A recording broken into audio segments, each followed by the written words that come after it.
afternoon. This is a Business Now show unlike any we have done before. This afternoon, we're in class. That's why the setup is very, very different. Good afternoon.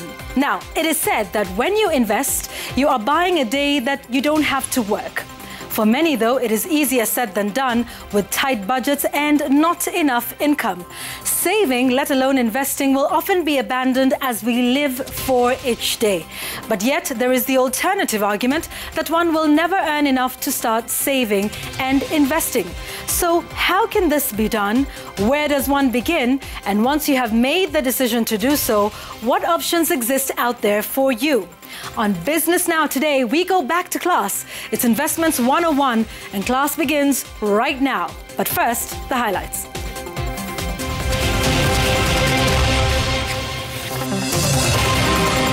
Investing your hard-earned money. What challenges must one overcome to begin? What investment options exist, and which one is the best for you? And in our Made in Kenya segment, it's a fishy business that's making money.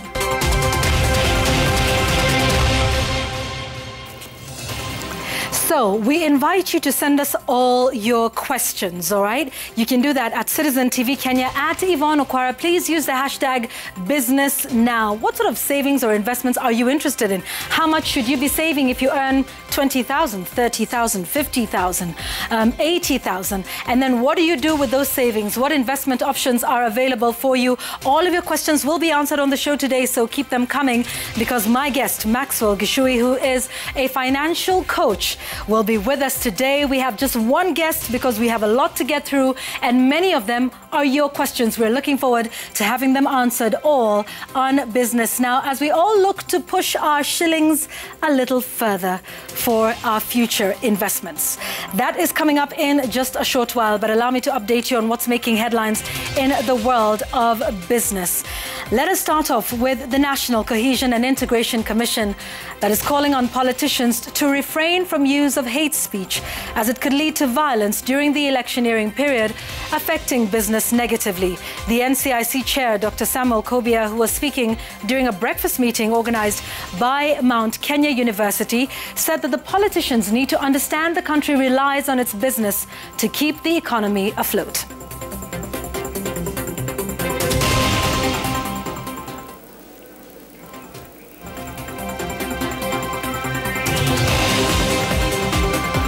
I am pleased to announce that NCIC and the United Nations Office of the Secretary General, we are going to later on in May and March launch, the Secretary General will be launching the global program on hate speech here in Kenya, and has chosen Kenya specifically because of what NCIC has done on hate speech.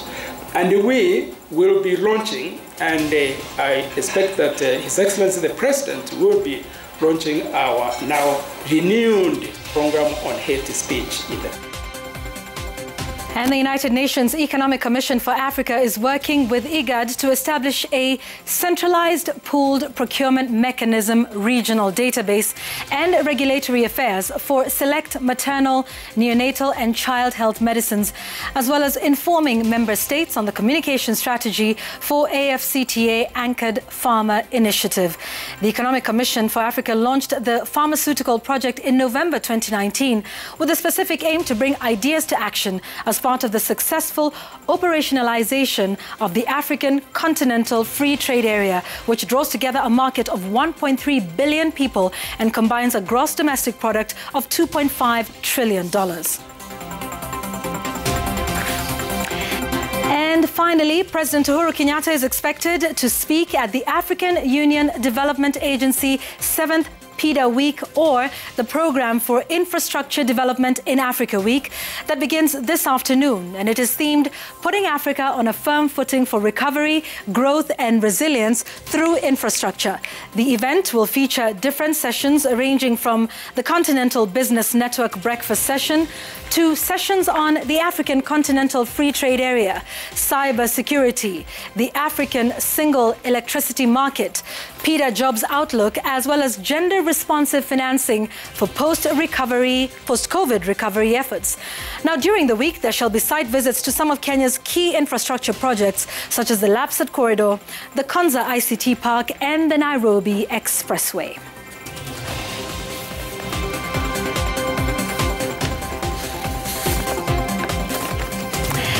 And of course, we'll have more business news for you at 9 p.m. tonight, so look out for that. But class is in session. I feel like I needed a bell, like ding, ding, ding. We're ready to begin. Yes. Maxwell Gishui is here. He was great last week, and today we're going to get into that. And we're talking about savings and investments, for whatever earnings you have. By the way, we'll also get the chance to take a look at your chama savings. So if you put in maybe 100,000 shillings or 200, what do you then do with it so that it goes beyond a merry-go-round? We talked about this last week. Now we're taking it a step further. Maxwell, it's good to have you again on the show. Thank you very much, Yvonne. Good. So let's get into it. Savings and investments. What's the major challenge with that? All right. The first thing I would start from, or the first place I would start from, is the mindset. The challenge so much is not as how much we get or what we have to do, but the mindset. Most people probably feel maybe what I earn is too little. Secondly, like I always say, some of the proverbs and the quotes and the idioms we had around the family also inform how we think and act. So if we came from a place where my mom used to say, oh, money doesn't grow on trees. So I grow up with that mindset. Even when I'm making money and I have money in the bank, I just think money is very, very scarce. Okay. All right. On the other extreme of the pendulum, we have people who say, ponda mali kufa kwaja. In other words, when you get it today, spend it on yourself because we don't know about tomorrow. Here's the saying. Yes. If that money cannot solve your problems, eat that money first.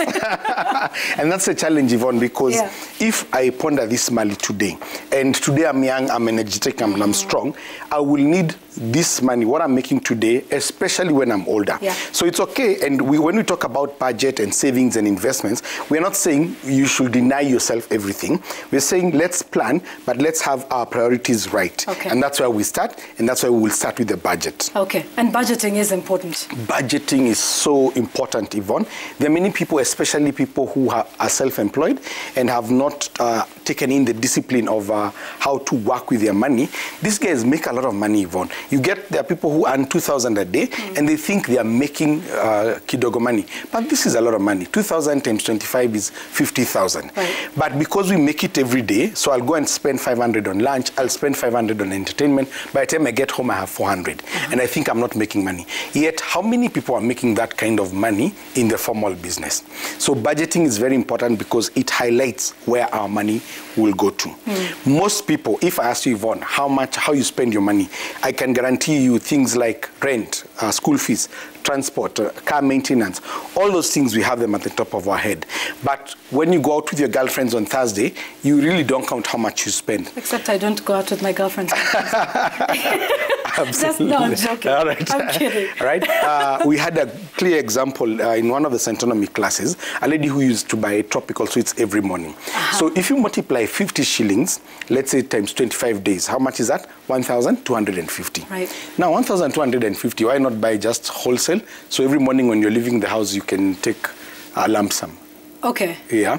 Okay. So the budget helps us to highlight these small spendings that become the great waste that we end up having. So you have to be very honest about everything. Oh, we have to be very honest with ourselves because that's the trick, right? I like tea. So probably I spend 100 or 200 shillings on a cup of tea. Okay. But the number of times you do that in a day, if it's 5, and I'm in office from Monday to Saturday, again, that's 25 days times, let's say 1,000. You end up paying more on that cup of tea than the rent I'm paying. So I'd rather bring the best tea maker in my office and be taking the cup of tea from my office. Okay. So those things I wouldn't know unless I work with the budget and I'm tracking my expenses. I realize this is a lot of money. Yeah. Okay. So let's get into it now. Now that we've understood, one, saving is possible. Yes. So what's the regularity with saving? So do we do it per month? Do we do it per day? I've seen some people who put aside maybe 200 shillings every day or 50 bob every day. So what's the best way to go about it? I usually say if you're making your money every day, if let's say I'm a matatu driver, and I get my money every day. Yeah. I want to save my money every day, especially before I do lunch. Okay. Okay? So you save first? You save first. In fact, I want to tell guys, the concept is called pay yourself first. Because we said we pay everyone else apart from ourselves. You pay your landlord, you pay for the school fees, you pay for your lovely outfit, you pay for your hair, you've paid for everything. The only person we didn't pay is us. And then at the end of the day, when we look at your budget, we always say, I'm negative.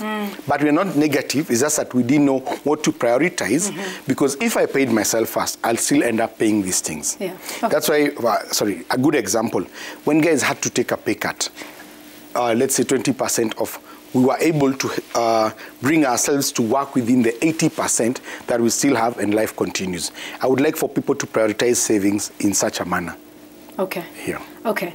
That's a good example. So let's get into it. Let's talk about somebody who's earning 20,000. Let's now get practical. We can use the blue felt pen. Yeah. So if you're earning 20,000, and let's say that's take home, right? Yes. So that's your net salary. How much of that can we work with? What you would be saving from that, what that looks like, and then what we can do with it. All right. So usually, what is recommended is 10%. Okay. So if you've not been saving, maybe you might not start with 10%, but I still want you to start somewhere. So you can do 5%, do 3%. Okay. The key thing is we want you to get the discipline and the habit. What we are forming are these small, small habits that eventually become who we are. So we need to start with 10%. So 10% of 20,000 is 2,000. Right. So if this person has 2,000 shillings, and I'm able to sell 2,000, let's say, for example, for the next 10 years, let's say there's no increment, I want to put this money aside, 2,000 every month, so that's 12 months, maybe for the next 10 years. Okay. Right? So whatever the answer is. That'll be 24,000 times 10. 24,000 times 10 is 240,000. Right. Now, they say the greatest wonder is the ninth wonder, which is the power of compound interest. Okay. Let me just do a math for people to see. Okay. So there are apps for that. Yes, so yes. It's important for everyone to know that these are here. And I can see, by the way, just as you're talking about it, there's people who are in studio, who've come in just to watch what this is. So I hope you guys are also doing that and sending in your questions. The hashtag is business now. Absolutely. All right. So Yvonne, there are people, some of us went to school when we were using the cosine tables. Yes. So when we start talking about compounding math, guys just shut down. Yeah. But I would like to say that we have apps that are easily available on everyone's phone, and they are free, like the one I'm using. Okay. So my initial investment, so I want to do this. I want to assume Maxwell, at the end of last year, we did very well. I was given 240,000, and I've saved 240,000. No, let me just start with 240,000. Okay.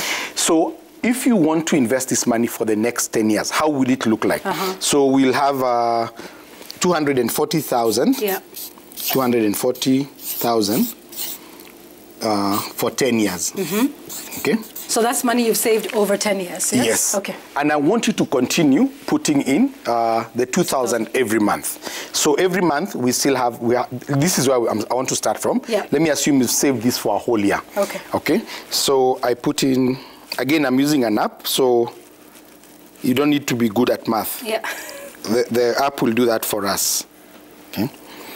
So my yearly deposit will be 2,000 by 12, which is 24,000. Correct. Then, Yvonne, averagely, if we invest our money well, you should get at least 10%.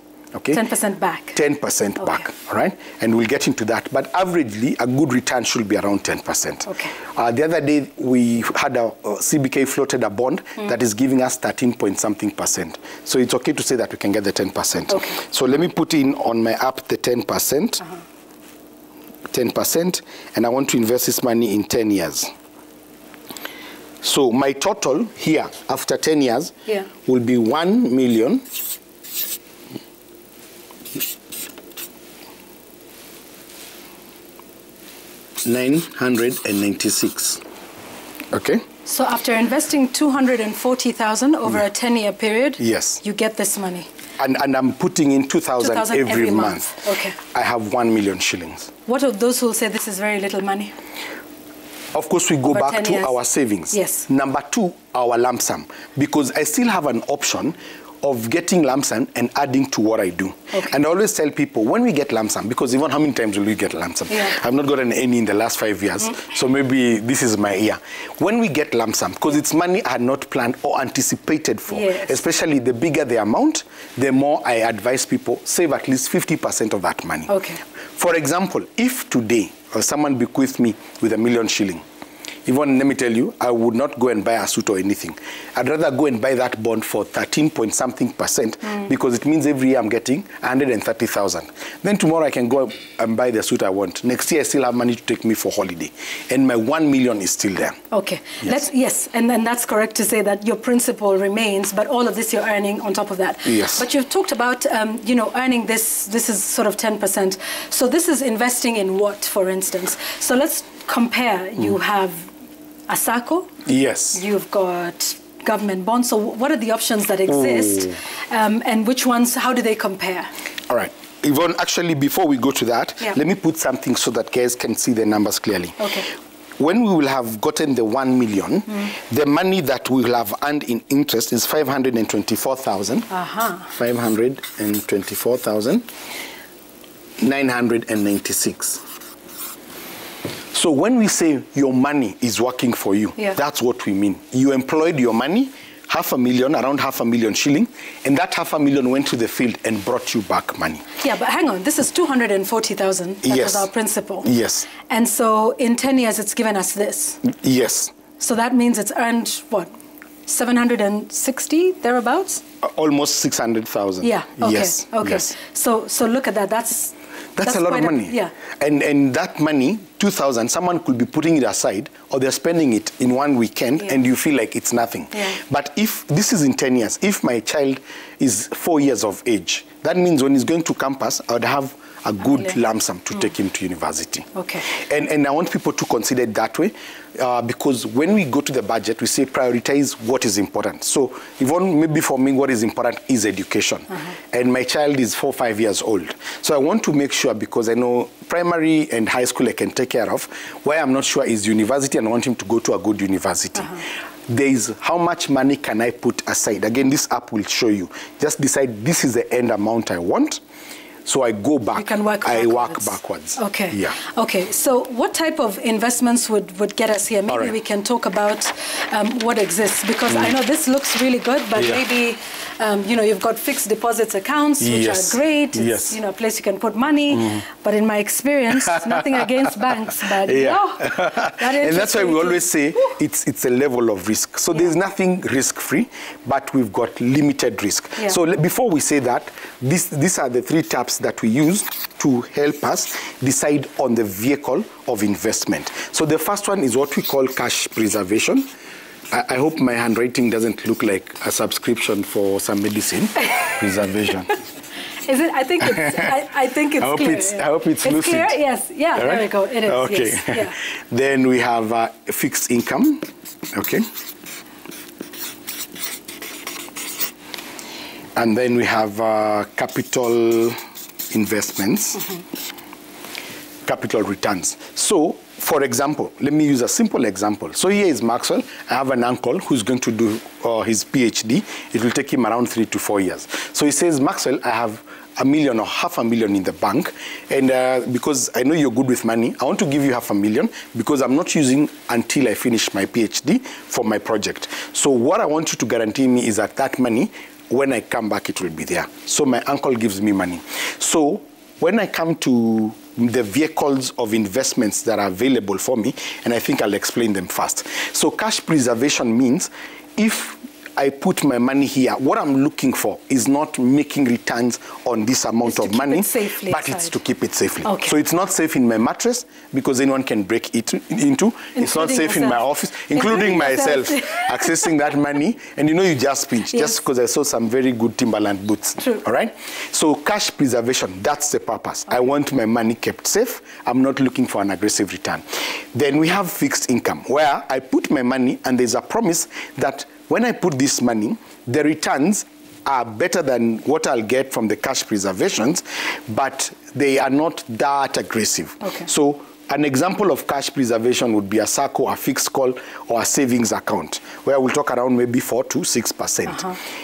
Fixed income, let me talk about 8%, 15%, and 20%. It's like the fixed deposit accounts. Fixed deposit accounts. Where they lock it for you and tell you can't touch this money for 6 1 months. year, 6 months, Okay. whatever you decide. But there's a little interest. There is a little interest, and we hope that the interest you're getting is slightly higher than the inflation rate. Okay. Now, when we talk about inflation rate, let me give an example. When I was in high school, when I got into high school, you know, in high school, they say, we understand that part that says man shall not live by bread alone, because bread was king. True. So when I got in, a quarter of a loaf of bread used to be 2 shillings.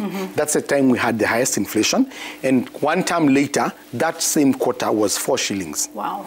So when we talk about cash preservation, we are saying you want to keep my money, the 100 shillings, the number of quarters I can buy in this term would be the same in term. Okay. So my uncle wants his money to have the same value at the end of a period. However, that's not up to you to decide. That's not up to you. There's inflationary pressures that are outside our control. Yeah. No, but you see, that's why we look at what's the average inflation.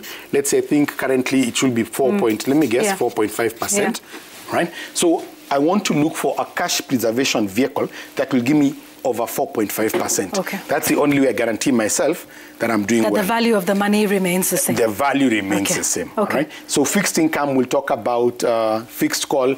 I'll talk about government bonds also. Okay. Because that's a fixed income, and it will slightly get me better than what I'll get in the banks.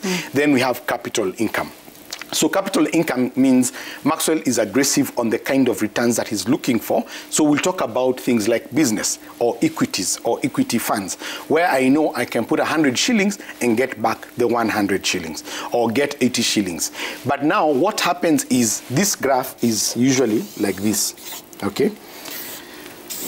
So we have time, we have risk, and we have returns. Returns, yeah. Okay? Returns. So the lower the risk, the less the time it takes to get your money back, and the less the returns. So we talk about banks, we talk about the savings account, whether it's in a bank or SACCO, and guys should also consider SACCO because we also get good returns. Yeah. All right.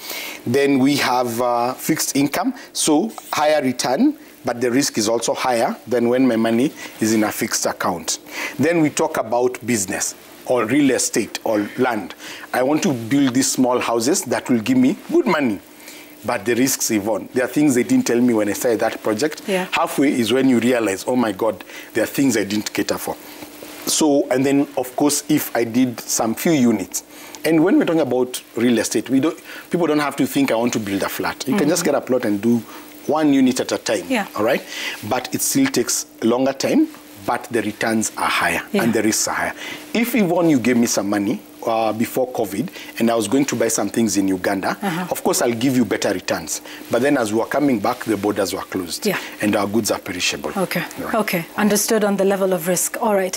So what would then be your advice on which one we go for? Right. So you've got a SACCO, you've got a fixed deposit, you've got government treasury bonds, you've got shares that people want to buy. With that money that we've said we're putting aside, and before we even get to that, how much should we, when we've had enough, then we say, okay, we've set aside this amount of money. So for instance, we said we're taking 2,000 every month from a salary of 20,000, correct? So at the end of a year, we have 24,000. At what point do we say we have enough to start investing with? Yvonne, let me say, today is the day we start. Today is the day. Because number one, for example, in the stock market, anyone in this country, anyone watching us, Yvonne, can buy shares.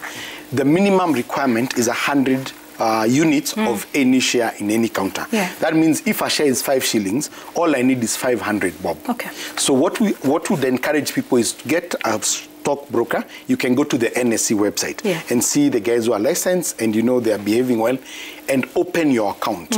When you get that 500, 1,000, throw it in there. All right? Then the beauty is you can go and talk to them. Number two, you can also get a financial planner and say this is what to do. But let's talk in general. Someone doesn't have a planner. The one thing we want to do is to have something balanced. I don't want to put all my eggs in one basket, right? So let me do something simple that I like using for demonstration. Okay, so these are 3 tins. Okay? You can tell my skill was not drawing. You're better than me, trust me. All right? So this is low risk, low return. Okay, such as? So here we have savings. Okay. Savings account. SACCO. And by the way, for SACCO, let me say something, Yvonne, for the benefit of everyone who's listening to us. One of the things I like about SACCO is you get an avenue to put in your money, and at the end of the year, you still get returns on that money. Dividends, right? You get dividends. It's the same thing, same reason why sometimes we buy shares. We are buying equities because we are looking for the capital, what we talked about. Yes. Maxwell has bought, let's say, which share? Can I just mention? Yeah, all right. Sure. So let's say I bought shares in Safaricom. So I bought them for the purpose of getting dividends, all right? That's why I bought them. But even when I bought, like the few I bought them at around 3 shillings and 30 cents. The last time I left was around 40 bob. So that means if today I decide to sell my shares, I'm making 30-something shillings on every share. Yes. All right? But every year, you've been getting dividend like every other person. Right. Yeah. So and they just announced their second ever dividends, was it last week? Yes, yes. So you see someone is still getting that. Okay. So that's a bit about shares. And we do the same for SACCOs. All right. And the good thing with SACCOs also, you can borrow up to 3 times of the amount that you've put in. Absolutely. You can borrow up to 3 times. And then most SACCOs are becoming innovative. They are giving people options. Like you remember in the last meeting we had, education, because sometimes, let's face it, Yvonne, most of us never anticipated that one day we'll be doing 2 years in 1 year. True. So we didn't have that money. But your SACCO will accord you that school fees, and then you deal with your SACCO. So SACCOs are very good, and we need to know what they're giving us. There's a SACCO I used to be, and they would give some amount for medical. So one day I had surgery, and they said you should just bring those papers, and we'll reimburse you some money. Here. Okay. All right. So that's low risk, then low this returns. Is MR, medium risk, medium returns. Okay. And then this is high risk, high returns. Okay. Could you give us an example? Yes, I want to give some examples. Okay. So for me, here I would have the government bonds. Okay. All right. I would still have treasury bills here. Okay. Treasury bills will give us at least between 4 to around 7%. We have bonds, especially the infrastructure bonds. Yes. The ones that take long term. Yes. The longer the period, usually the higher the returns. Then we have commercial bonds. I think there's one company that floated. I think that's EABL. And so we have bonds, we have equities. Then here I would say business, number 1. Yeah. Then equities. So whether you're buying shares in Yvonne's company or Maxwell's company, we have equities. So I usually say this. If, for example, Yvonne, someone resigned or took retirement, what percentage do you want to work with? So if it's this person who is around 55, 60, I would not expect them to put their 90% here, okay? Maxwell can afford to create a business today, lose it, and start again. I'm still young, and I'm still vibrant. But that would not be the same for someone who's my dad's age. But yet, Max, that's exactly what happens. Yes. You know, we get to, I think, 50, 55, and you've seen that with the generation that came before us. They get their lump sum, especially if it was a civil servant, and then you say, right, okay, so I'm going to the village and I will start a business. I will buy and sell wheat or maize or whatever, and I'll try to be a broker. So you're saying starting a business when you're at that age, perhaps not? It's possible, but I would say caution, and exactly the way you've said it. And I think we trained one organization the other day, and that's what's their greatest challenge. And that's why we keep telling guys, even for those guys who are earning less than that 20,000, it's a habit we want to create. Because if we do not have this culture or this habit, even if I make 100 million tomorrow, I'll still lose it.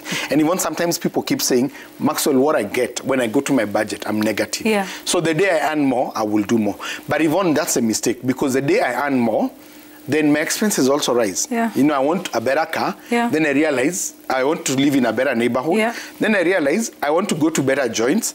Then I realize I want to be a member of this club, right? Even if I'm not playing golf, but I want the membership. So that's a challenge, because we never cultivated the habit. And Yvonne, my office is next to City Market. There are ladies there who started from a very humble beginning, and today they have properties elsewhere. And it's a habit. They used to save when they had that little money, when they didn't own the shop. So as money comes in, they also learn to invest more. Now, like you said, for most of us, it's a shocker when we are told you're retiring tomorrow or you're fired. Yeah. Because we never anticipated. So we have no emergency fund, we have nothing. And when do you begin this saving? We begin today. Yeah. Ladies and gentlemen, we begin today. In your first job, right? In your first because, job. Because, the first job, I mean, we've been in school, if you went, you got a help loan, the minute you have paid it, that minimum is usually what, 3,000 or something, and then you're like, oh, good, now I have an extra 3,000, and you somehow find that that pair of shoes. I remember my friend, the first time he got money, he just took it home, then he poured it on the bed, make it rain. And sometimes, unfortunately, that's what we do. So we say, I want to kurudisha mwili pole. But unfortunately, now we kurudisha mwili pole every other month. Okay. Then we say, I'll begin it next time. The greatest, the most dangerous thing in life to do when we talk about habits is the someday Isle. You know that someday island? Someday I will start. Someday I'll start going to the gym. Someday I will take this saving and invest. When I get my increment. When I get my increment. But the truth is, if I'm not faithful in little, I'll never be faithful in much. Yeah, that's true. Yeah. Okay, all right. So now we've understood, all of these. Can we? I know we want to take a break in a short while, and when we come back, there are some questions that I've already seen coming in on social media. So let's talk about chamas for a moment. We talked about this last week. It was a great conversation. Yeah. So your chama money, you contribute, say you're 10 people, and you each have 1,000 every month. Can we see what investment options are available for chamas? There are many options. So number one, I would like to ask, what are we doing as a chama? I give you an example of one. Everyone is in business. So it's easy for us to say, let's put money aside and we can send one of us to go to China and bring these things that we consume and we can sell. So the risk is less for us. Okay. Number two, we can say how... First, like we talked about the risk appetite, okay? Where are we if we were to gauge ourselves? So this is how I usually make it simple. If I gave you money, you don't have debts, because debts are one of the greatest deterrents to people investing, and we always think we'll be in debts forever. If we do not have a debt and you have this money, how much of it would you put in the high risk, high return bucket? Then someone will say, I will put 50%. Someone will say 90%. So we realize we are not on the same level. So we agree, can we have this portfolio based on those three things? Medium returns, small, medium, and high returns. Yeah. Then now we work with that formula. So the options that are available for us, number one, would be in the equities market. So we can go and open that stock market with the team. We can go and to the central bank and open the bonds market, again with the chama, and invest our monies there. We can also take this money and invest in small businesses like BNB. And I want to highlight, like I said, mentality. Probably where I come from, when you talk about real estate, I just think I have to buy soil and build on it. Yeah. But I don't have to do that anymore. I can go rent a house for 10,000 or 15,000 and convert it into BNB with my chama. The risk is minimal. We've invested something small. We can try it for 6 months and say it's not working, and there won't be such a dent. And if it works, then maybe we can do 2, 3 more. All right. Uber business was the same. We can put our car in the Uber. Okay. So I would also need for people to look at the various options that are there. We remove our old mindset, because for those of us who thought I have to buy the soil, Yvonne, nishike mchanga, yeah. It's a cultural thing, 100 by 100. Yes. That, the place I will be buried. Yes. For those that believe in that, yeah. Absolutely. So those are such options that are available. What skill can we also learn? Maybe someone, you've opened a restaurant. We can bring a pool table and we are making money and we are splitting profits with you. We don't need to be there working, all right? So there are many options for the chama. The first thing we need to do again is decide how long are we there and how aggressive do we want to be in investment. And to have a goal. I remember you said this last week. Yeah. It's a goal. Yeah. Everything is actually based on the goals. Right. Even in terms of savings as individuals, what drives me are the goals. Because Yvonne, remember, we could be from the same school, same age, earning the same amount of money, but our goals are very different. Yeah. Yvonne wants to go to Seychelles and live there. Maxwell wants to retire and go to Githongori, buy 3 dairy cows that are giving good milk, have some good grass somewhere, and a pot of chai, and I'm okay with my retirement. Someone else wants the children to go to university. For them, education is key, so they start thinking. So that's why we said, from the simple calculation we gave, you can look at how much is a university at Strathmore, for example. If I go back 10 years, my child will be in uni in 10 years. How much do I need to save per day or per month? And then we go back and calculate. Okay. So our goals are number one. Our goals determine what we do. Some chamas exist for a particular period. Others want to be there for posterity. So even if it's for posterity, we want to say, after 3 years, we want to get something so that we are motivated. Okay. So we are investing for the long term, but we want dividends every 3 or 2 years. Yeah. Yes. Okay, that's interesting. I want us to take a break. I think we're due for that. And then we come back and we get into your questions. But here's an interesting thing. We're talking about government bonds. I think there's been a recent infrastructure bond at 13.9%. Yes. If you put in 1 million shillings, so there we are. If you put in 1 million, Bob, you'd be getting what, 130,000 every year? 130,000. And what it does is it pays you twice. Yes. So mid-year and end year. So that's about 6. I mean, obviously you'd remove taxes and all other fees. But so let's say you even remove that and it becomes 100,000. Yes. So that's 50,000 in June and another 50 in December. Actually, if they remove, they'll probably do, is it 10%? 10%, but I don't think this one was 10, is it? No. It was less than 10. It was less than 10. So even if it's 10%, it's 13,000. It's 13. So we still have almost 120,000. There you go. Paid twice. And so you're doing 60, what you've 60, been doing. Exactly. You don't move from your desk and money is checking. And remember, the 1 million is your principal, so that remains. Yes. So then you can, get that at the end of the year. There is no bank that would give you that amount of money in a year. None whatsoever. So just some things for you to think about. When we come back, we're back with more with Maxwell and more of your questions, which I'm already seeing. The hashtag is Business Now at Citizen TV Kenya. At Yvonne Okwara class resumes after this break.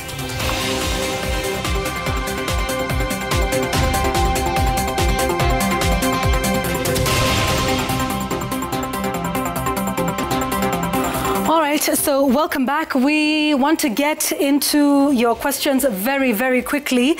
But we had talked about, by the way, Edward Ndalo saying, the best business advice from Maxwell. I'm enjoying this episode of Business Now. We're glad you are.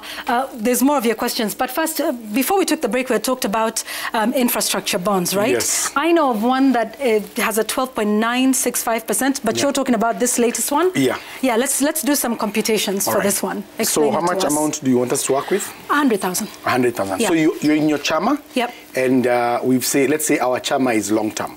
So we just want to put in money, not harvest now. So Yvonne, let's say. And this bond, by the way, is for 10 years. Okay. Right? I want to round this to 14%. Yes, for ease of calculation. Ease of calculation. Correct. So our chama puts in 100,000. Yep. Okay. So ideally, this money is just in our account doing nothing. We get to buy this bond. And the beauty about this bond, Yvonne, what I saw is your entry level is 50,000. Right? So we do 50,000 and then it's done in multiples of 50,000. Correct. So that means any chama with 50,000 can do that. So 100K multiplied by 14% for a period of, this bond is 25 years. Okay. Okay. So that would be 14,000. This is 14,000. I have a calculator here. 14,000. Right. Every year for the money we have. Now, Yvonne, I want this chama to look at this. Because we are on a long term, this bond is 25 years. Yeah. Let me say these people are, let's say, in their early 20s, and they have this 100,000. Again, remember, ladies and gentlemen, there are these apps that you can get, and there are many for free. So I want to go back to the initial calculation. Oops, where is mine? And that's just important to state that, these apps are there, they're for free. So it's something you can do just really quickly. Of course, there's issues like taxes that you would have to factor in. Absolutely. But it just helps to give you a rough idea of what you need. Okay. Exactly. So 100,000. Yeah. And every year when you get your 14,000, you're pumping back again into the money, savings. The initial. And let's say you won't be getting the 14%, but you'll be getting 10%. Yes. So. And the 10% is because of taxes, correct? Yes. You're factoring in that there will be taxes. Tax. Okay. So this amount of money, we'll get 14,000 for 25 years. Yes. That's the first one. Yeah. But this 14,000, we are investing it every year at a rate of 10%. So this is 14,000 at a rate of 10% invested for the next 25 years. This will give us 2 million. Okay. This is 2 million. From an initial investment? From the proceeds of our bond money. I see. Right?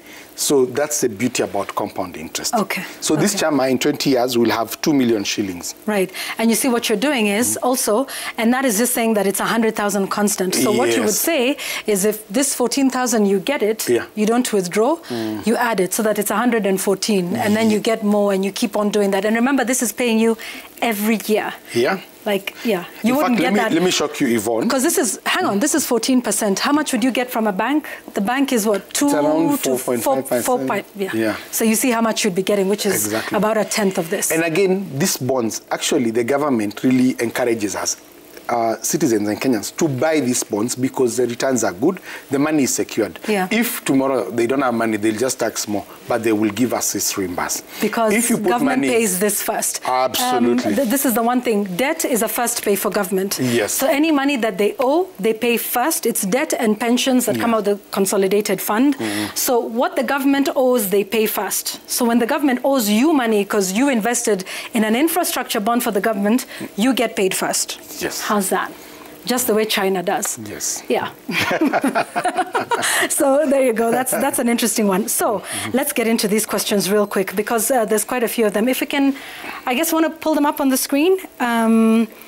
Yeah, let's see which one we have for you first, even as we flip that. There we go. So Harrison Weda says, I once invested in a young entrepreneur, agreed to remit a certain amount back to me on a monthly basis for 2 years, and it worked. Is there a structured way of investment somehow like that? So this is you investing in someone else's business, for instance. So that's what we are calling equities. Yes. So you're buying shares.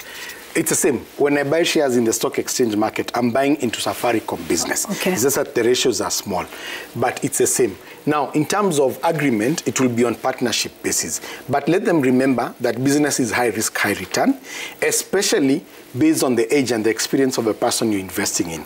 If you want to do tomorrow, you did consultancy on media, I would invest in you because I know you've been doing this for a long time. But if I did it and someone is investing in me, the risk is higher. But you also have to have it structured. Mwandikishane. Yes, we do partnership. We can do partnership, which you can get a lawyer to help you do on that. Okay, yeah. That's important. Next question, let's take a look at that. From Dave Omolo says, should we agree that savings earning an interest of 5.2% and below isn't a big deal, as such interest rate is just to keep up with the economic inflation?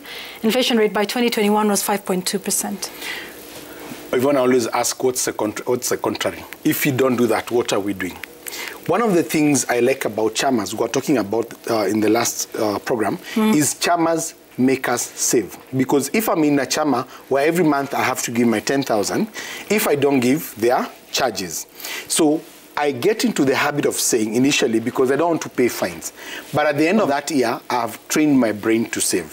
So I would rather save and even make that 4% rather than not save, because at the end of the day, who will be worse off? Okay. Here's another question, because we've talked about government bonds a lot. What happens in a political situation like this? Even in politics, it doesn't matter who will be our next president.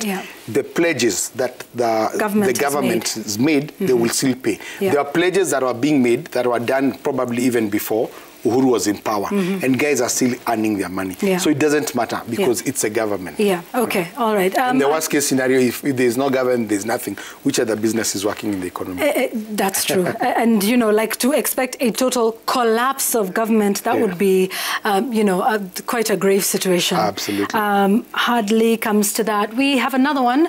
Okelo Mwalimu says, can the good financial coach advise the youth on the merits and demerits of establishing a home at a young age? Should it be a priority? What percentage of our income should we set aside for such? All right. So if you remember, maybe in the next one we'll do a budget. But the first thing people ought to do is a budget. Number two is for us to set goals. What is important for you? And because this Mwalimu has asked a good question, let's talk about inflation lifestyle. Most of the reason why people are not able to save is because of this animal I call inflation lifestyle. Yvonne and I went to the same school. We graduated. Yvonne is driving a better car. Yvonne seems to be doing very well. So what I do is also try to match you. And I don't know, maybe Yvonne, you have other investments that we don't know about. So when these young people don't have their goals, and my goals should be driven by my values, all right? So, and that's why I keep saying the values. I have come from a family, we had a problem, you know, our people are separated. I want to make sure that that's not the way forward for me. Yeah. I come from a place where our parents never cared about education. I want to ensure that there's an education plan for my children, whether I'm present or absent. All right? So it's a goals that will drive us. Now, building a house could be an advantage or a disadvantage.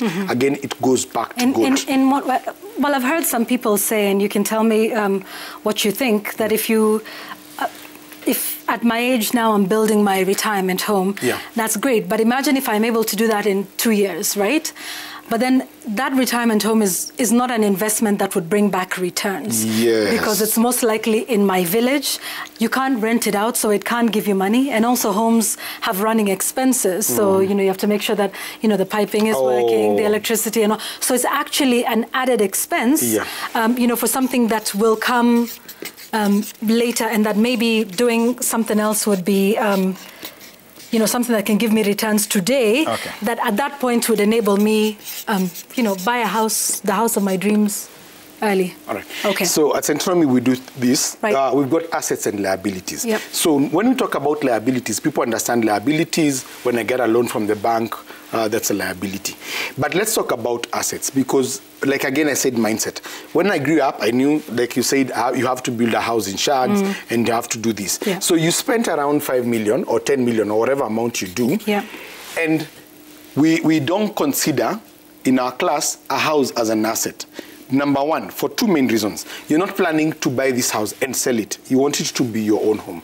Unless things are very thick, that's when you'll sell it. Yeah. So you never bought it as a business, okay? We don't consider a car as an asset because, like you said, for us, an asset is something that brings cash into my pocket. Okay. Anything that gets cash out of my pocket is a liability or a faucet. Okay. So a car is a good thing. And that's why I keep saying, we're not saying don't buy these good things. We're just saying you need to know the side of the equation you're in. So a car is a good thing, but like you said, maintenance. Fuel. Right. Every day, this guy is getting money out of my pocket. Yeah. Now, if I buy this house and build it in my Shags, and I don't live there, and you get gardeners and people to maintain that house, would it be better if I took that money and went and bought, did 5 B&B houses that will generate for me an income? Okay. When I retire, I'll have enough money to go and build a house. Okay, yeah. Okay. We have like 4 minutes to go. Let's answer this last one. Hi, Maxwell, from Nahulo K. Hi, Maxwell. I have 600,000 shillings. Where can I invest to get high returns for a period of 10 years? All right. So usually I don't give straight answers on where you can invest, but let's say what are the options? You've already mentioned one. Bonds are good money, especially if this person is employed and they don't have the time, because sometimes people want to invest in businesses, but there are businesses you can't do if you're not there. Yeah. So the bond is okay because you've put money, the money is working for you in your absentia. That's a good area. Number two, if, for example, I'm an artist and I'm good at it and I have time in the evening, maybe I want to invest in a camera or in some instrument that I can use to generate more income. So it depends with the person, where they are from, and what other opportunities are available when you get to understand their story. But those are options. For example, Yvonne, if I work for maybe Citizen, and in the evening I have time and I'm a good cameraman, I'd buy a good camera and get guys who are doing gigs in the evening, and I have an extra stream of income. So probably I'll spend my money in buying that item. I see. I see. That can generate. That will generate returns. a new stream of income for you. Absolutely. So the idea is to have multiple streams of income. Okay. Yes. 2 minutes, Maxwell. Your final advice. Like you said, you can't give. It's hard to give direct answers, and it's hard to talk about this exhaustively. But we try to just make sure we just have you. All right. What are your last words in the 2 minutes we've got left? 2 minutes, I would say, let's deal with the budget. I know for some of us it's uncomfortable because you look at it and it's glaring, showing you negative. Yeah. But let's keep working with the budget. And number 2, create a second, third, fourth, multiple streams of income. Look at the gift you have. Maxwell can do a good MC job. So over the weekends, I will MC, get my 20, 30, 40,000 and continue investing. So let's take care of our debt and create multiple streams of income. Absolutely. Wow. So our time is up again. Do you have a bell? So, is this the time to say, that's it for our class? Come on, play the bell for me. You don't, there we go. Oh.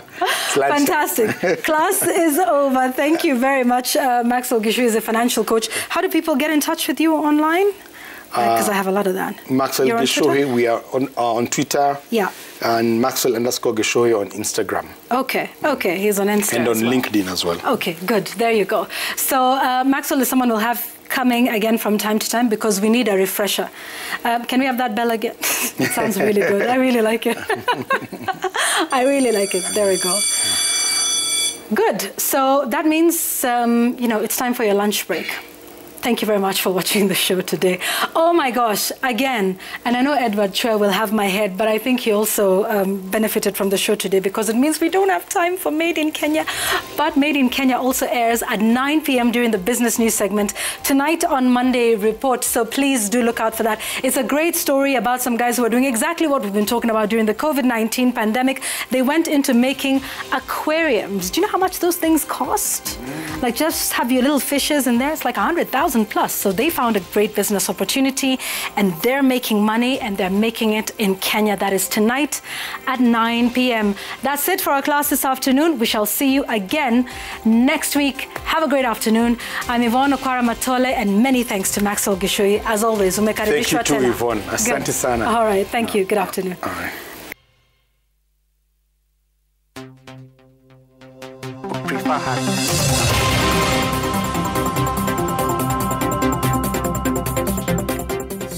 Entrepreneurs across the country are belting up, innovating and diversifying to sustain their businesses. We have our own fundis who come and weave the papyrus reeds together. They're inspiring other entrepreneurs and growing the economy. Our products mainly includes delivered boxes for motorbikes. Our products can be used with nails. The manufacture of custom-made roofing solutions. Every Monday we celebrate them and tell their story, their experiences, challenges and their triumphs. Made in Kenya, every Monday on Business Now.